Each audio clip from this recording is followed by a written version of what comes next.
시청자 여러분 반갑습니다. 뉴스 더 개벽입니다. 세계 곳곳에서 발생한 개벽 뉴스를 알려드리겠습니다. 인류의 진화와 문명은 목에서 시작됐다고 주장하는 책이 나왔습니다. 머리와 몸을 잇는 이 짧은 기관은 생명과 언어, 권력의 통로로 작용해 왔습니다. 목 이야기는 생물학자 켄트 던랩이 목이라는 한 기관만으로 인류의 역사를 다시 읽어내는 책입니다. 해부학, 인류학, 정치학, 예술사를 넘나들며 30cm의 통로 안에 담긴 인간의 본질을 탐구합니다. 저자는 3억 년 전 척추동물이 육지로 올라와 목을 갖게 된 순간을 진화의 전환점으로 봅니다. 목이 생기자 생명체는 몸을 움직이지 않고 세상을 바라볼 수 있게 되었고 감각과 운동의 분리가 사고 능력을 낳았습니다. 이후 목은 호흡과 발성, 삼킴의 통로이자 감정을 표현하는 기관으로 진화했습니다. 이 책은 해부학을 넘어 사회와 문화의 영역으로 확장됩니다. 플라톤이 말한 것처럼 목은 정신과 육체를 가르는 경계로 여겨졌습니다. 동시에 인간의 목은 오랫동안 폭력과 통제의 상징이었습니다. 족쇄와 올가미, 단두대는 권력의 상징이었고 반대로 목걸이와 스카프, 넥타이는 계급과 세대, 세계관을 드러내는 상징이 되었습니다. 오바마가 느슨한 포인핸드 넥타이로 대중적 이미지를 연출한 반면 트럼프는 과장된 더블 윈저 매듭으로 엘리트 감수성에 대한 거부를 드러냈습니다. 스티브 잡스의 검은 터틀넥은 그런 상징의 해체였습니다. 이처럼 목은 시대의 정치적, 문화적 표정을 비추는 거울이었습니다. 책은 현대인의 거북목 세대에도 주목합니다. 스마트폰을 볼 때 목이 받는 하중은 최대 27kg에 이릅니다. 켄트 던랩은 디지털 시대의 인간이 전례 없는 진화적 압박을 받고 있다고 경고합니다. 목은 여전히 생명과 문명의 경계에서 인간의 자세를 묻고 있습니다. 노화를 감추려는 화장술도 목의 흔적은 지우지 못합니다. 주름은 살아온 시간을 드러내며 숨과 언어, 감정의 흔적을 기록합니다. 목 이야기는 이 짧은 기관이 인간의 존재를 어떻게 규정해 왔는지를 해부학과 인문학의 언어로 복원합니다. 목은 단순한 신체 부위가 아닙니다. 생명을 이어주고 말을 가능하게 하며 권력을 상징하고 사랑을 속삭이게 하는 인간의 통로입니다. 저자는 말합니다. 목은 인간을 인간답게 만드는 기관이다. 이 책은 그 한마디를 3억 년의 시간으로 증명합니다. 하늘을 나는 자동차, 제트팩, 에어바이크까지 인류가 더 쉽게 하늘을 날기 위한 기술 경쟁이 치열해지고 있습니다. 과학 전문 매체 인터레스팅 엔지니어링은 최근 인간이 공중 이동 수단의 실현에 얼마나 가까워졌는지를 분석했습니다. 현재 개인용 비행체의 중심에는 전기 수직 이착륙기가 있습니다. 이는 대형 드론 기술을 바탕으로 배터리나 수소 연료 전지로 구동되며 1명 이상의 탑승자를 수직으로 들어 올릴 수 있습니다. 비행 안정화 시스템과 장애물 회피 기술의 발달로 기술적 실현은 이미 가능한 수준에 도달했습니다. FPV 드론을 즐기는 애호가들의 DIY 문화도 이 발전을 가속화했습니다.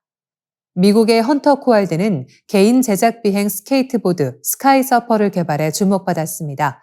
시속 64km로 20분간 비행할 수 있고 223km의 하중을 견디는 이 기체는 개인 제작 기술이 상업 단계에 얼마나 근접했는지를 보여줍니다. 같은 맥락에서 옴니 호버보드, 어센드 다이내믹스 등도 등장했습니다. 어센드는 12개의 로터를 백팩 형태로 장착한 제트팩 시스템을 선보이며 초경량 비행체의 가능성을 입증했습니다. SF 영화의 상상도 현실로 옮겨지고 있습니다. 그래비티 인더스트리는 손에 장착된 마이크로 제트를 이용해 팔의 움직임으로 비행 방향을 조절하는 아이언맨형 제트팩을 개발했습니다. 폴란드의 볼로노트 에어바이크는 스타워즈에서 영감을 받아 제트 추진으로 시속 190km까지 날 수 있습니다. 두 회사 모두 작동 가능한 시제품을 공개했고 볼로노트는 사전 주문을 진행 중입니다. 다만 제트 연료에 의존하는 구조상 일반 소비자가 이용하기엔 현실적 제약이 큽니다.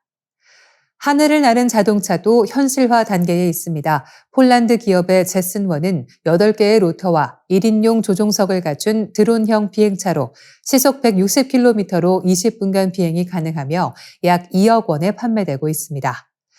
단순한 장난감이 아닌 응급 구조나 산악 구조용 실용 기체로 주목받고 있습니다.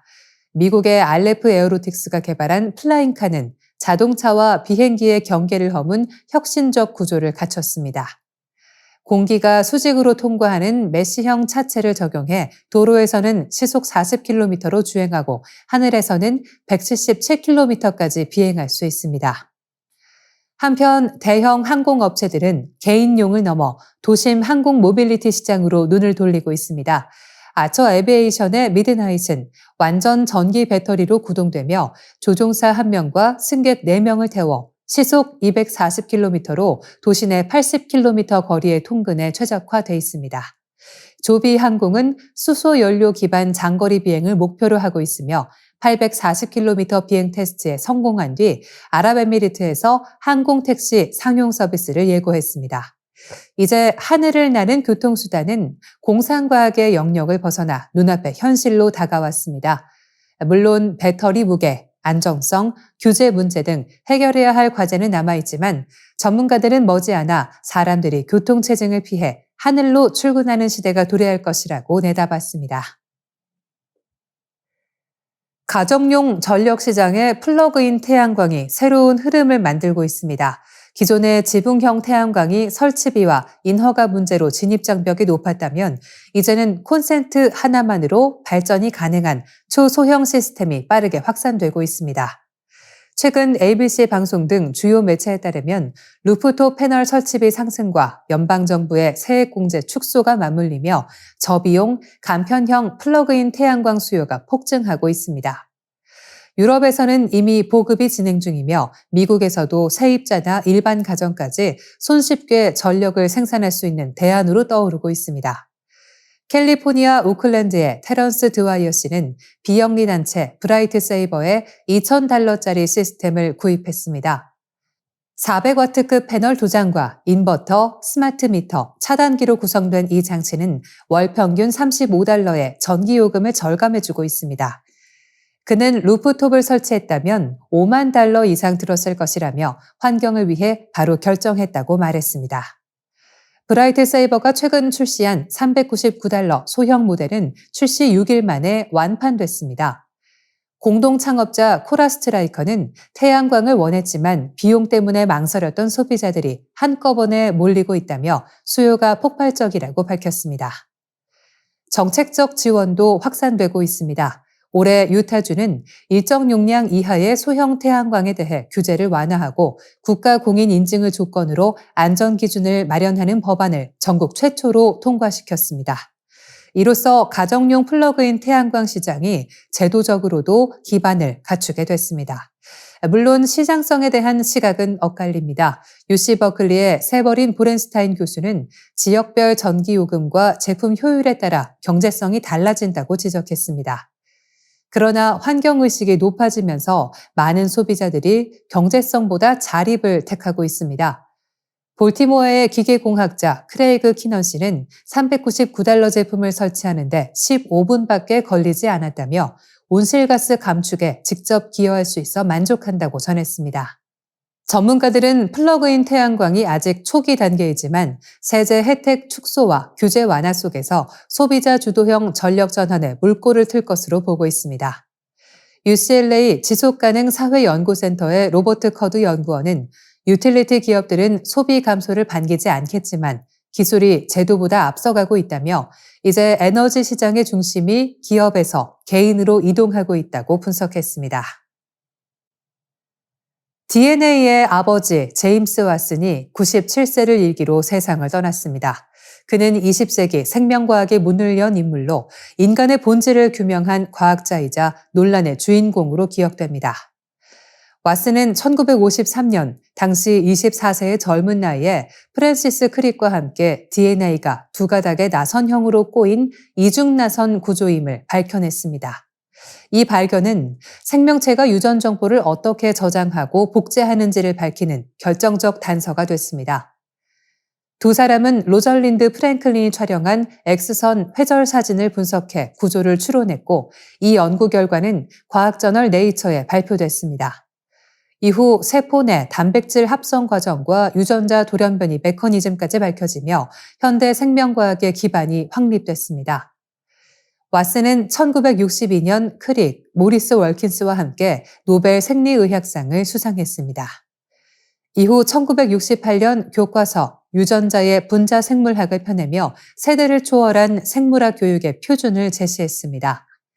또한 1990년에는 인간의 유전체 정보를 완전히 해독하는 인간 게놈 프로젝트를 주도해 인류 과학사에 또 한 획을 그었습니다.